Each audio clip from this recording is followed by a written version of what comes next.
Hello বন্ধুরা, আজকের এই ভিডিওতে আমি তোমাদের যে ঘটনাটা বলবো সেটা ভীষণই জঘন্য এবং ঘৃণ্য একটি অপরাধ, যেটা একজন ইন্ডিয়ান স্টুডেন্ট এদেশের একজন মহিলা ও তার সন্তানের সাথে করেছে। 18ই এপ্রিলের ঘটনা।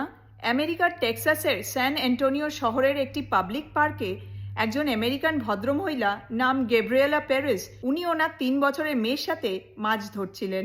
হঠাৎ করে তখন এই ইন্ডিয়ান স্টুডেন্ট নাম আথার্বা ব্যাস, 24 বছর বয়স, এই ছেলেটি পেছন থেকে এসে কোনো কারণ ছাড়াই ভদ্রমহিলার চুল জোরে টানেন। ভদ্রমহিলা তখনই পড়ে যান এবং চিৎকার করে ওঠেন, এবং এর ফলে ওনার 3 বছরের মেয়েও মাটিতে পড়ে যায়। এখানেই শেষ না, এরপরেই আথার্বা ওই 3 বছরের মেয়েটির মুখে কামড়ে দেয়। মেয়েটির মুখে বাইট মার্কস মানে কামড়ানোর দাগ হয়ে গেছে। মেয়েটির 2টো দাঁতও ভেঙে গেছে। তখন ওখানে পাশে থাকা একজন বাইস্ট্যান্ডার মানে প্রত্যক্ষদর্শী, উনি এসে আথার্বাকে মাটিতে ফেলে কন্ট্রোল করেন। না হলে যে এই ছেলেটি আর কি করতো কে জানে।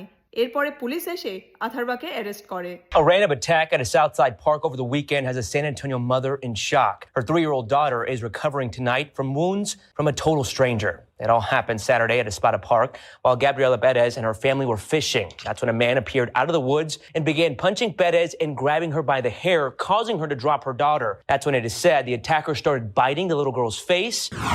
I think whenever he was everybody was already there. আথার্বার বিরুদ্ধে পুলিশ একটি বাচ্চা মেয়েকে শারীরিক আঘাত করে আহত করার অভিযোগ এনেছেন। ছেলেটি যে কেন এমন করলো সেটা কেউ জানে না। আরও আছে, এই ইন্ডিয়ান স্টুডেন্ট আমেরিকায় ইল্লিগাল।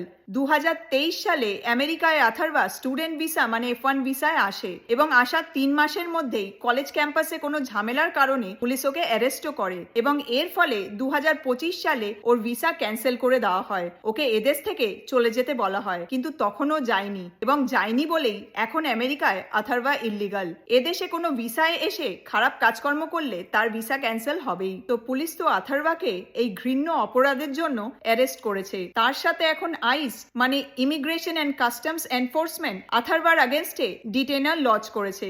মানে যে মুহূর্তে পুলিশ ওকে রিলিজ করবে, আইস ওকে ধরে এদেশ থেকে সোজা ইন্ডিয়া ডিপোর্ট করে দেবে।